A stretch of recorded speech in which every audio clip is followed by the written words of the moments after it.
औज़ुबिल्लाहिमिनश्शैतानिर्रजीम बिस्मिल्लाहिर्रहमानिर्रहीम रब्बि इश्रह ली सदरी वयस्सिर ली अमरी वाहलुल उक़दतम मिन लिसानी यफ़क़हू क़ौली।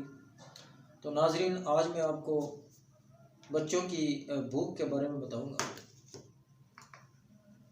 कि बच्चों को भूख क्यों नहीं लगती, इसकी वजह क्या है। दरअसल भूख जो है हमारे जिस्म की तरफ से एक बजने वाली घंटी है जो ये बताती है कि अब हमारे जिस्म को तवानाई की ज़रूरत है। दुनिया के हर मामले में एतदाल ज़रूरी होता है। बिल्कुल इसी तरह अगर हम भूख की मिसाल लें तो इसमें भी एतदाल ज़रूरी है।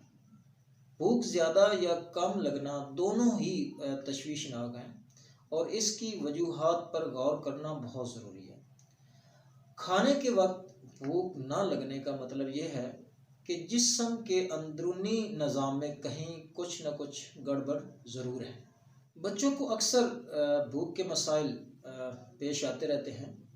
बच्चे अक्सर जो है वो कभी बहुत ज़्यादा खाते हैं या बिल्कुल नहीं खाते। ज़्यादा तादाद जो है वो ना खाने वालों की है।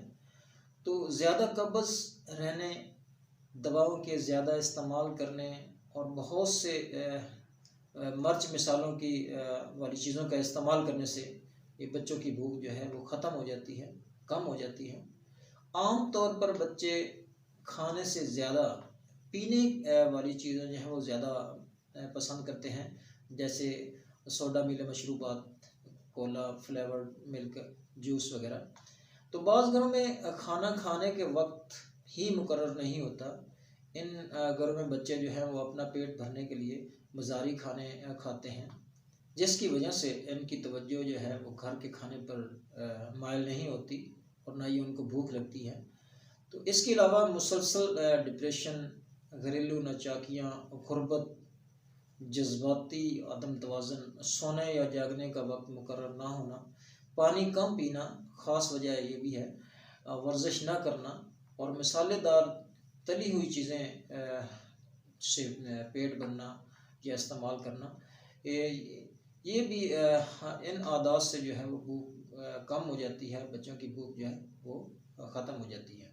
ये भूख की बीमारी से जान छुड़ाने के लिए, भूख ना लगना, इसको ख़त्म करने के लिए आपने यूँ करना है कि मीठे अनार का रस आपने 100 ग्राम लेना है और इस तरह तुर्श अनार जो है उसका रस आपने 100 ग्राम लेना है।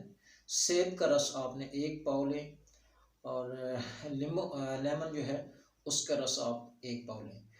तो इसके साथ आपने 1 पाव और शामिल करना है ये पुदीना का रस। तो इनकी मिकदार के मुताबिक आपने 2 किलो जो है ना आपने मिश्री डाल देनी है। तो ये चारों जो है रस आप लेकर इन और मिश्री मिला शामिल करके आप शरबत तैयार कर लें। तो ये सुबह शाम जो है ना 3 तोला की मिकदार से आप शरबत दें बच्चों को, मतलब 3-3 चम्मच सुबह, 3 शाम को आप ये शरबत इस्तेमाल कराएं। तो इससे जो है ना ये मैदा और जिगर, इसकी खराबियाँ जो है ना वो दूर हो जाती हैं, खूब भूख लगती है। हैज़ा अगर हो जाए तो उस शक्ल में भी आप इस्तेमाल करा सकते हैं। इंजीर जो है वो भी बहुत मौसर होती है। भूख अगर ना लग रही हो तो उस हालत में अगर खाई जाए तो इंजीर जो है ना वो भूख बढ़ाने में बहुत मौसर साबित होती है। इंजीर जो है ये न सिर्फ भूख को मुतहर्रिक करता है बल्कि ये बच्चे जो कमज़ोर होते हैं उनके वज़न को भी बढ़ाता है और काफ़ी मुफीद है। तो इसी तरह अगर अदरक जो है वो बादी खाने के बाद अगर इस्तेमाल करा जाए तो वो, मतलब इसका कहवा इस्तेमाल कराया जाए तो ये भी बहुत मुफीद साबित होता है। बल्कि बादी जो खाने होते हैं इनके सब्ज़ी वगैरह जो है, गोभी होगी, आलू होगी, मटर हो गए, तो इनके अंदर जो है इसको काफ़ी ज़्यादा मिकदार में डालना चाहिए ताकि वो उनके बादी असरात को कम कर सके।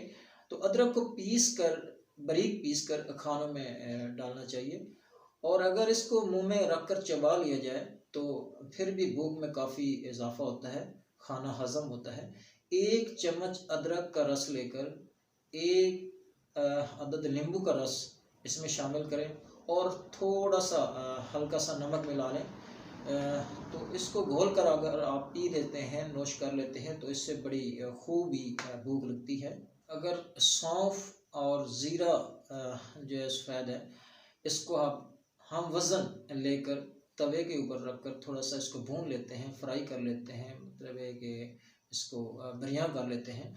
तो फिर इनको अच्छी तरह पीस कर आधा चम्मच जो है पानी के साथ इस्तेमाल करें। बच्चों को आप चौथाई चम्मच जो है वो, एक चम्मच का चौथा हिस्सा वो इस्तेमाल कराते हैं। उम्र के लिहाज से आप छोटे बड़े आप उसका खुराक का तवाज़ुन कर सकते हैं। तो इस्तेमाल कराते हैं, पानी के साथ इस्तेमाल कराएं, तो इंशाअल्लाह ताला बच्चों को बहुत ही जल्द भूख लगती है। बच्चे जो है ना वो अच्छी तरह खाना हज़म कर लेते हैं, चाक़ो चौबंद रहते हैं।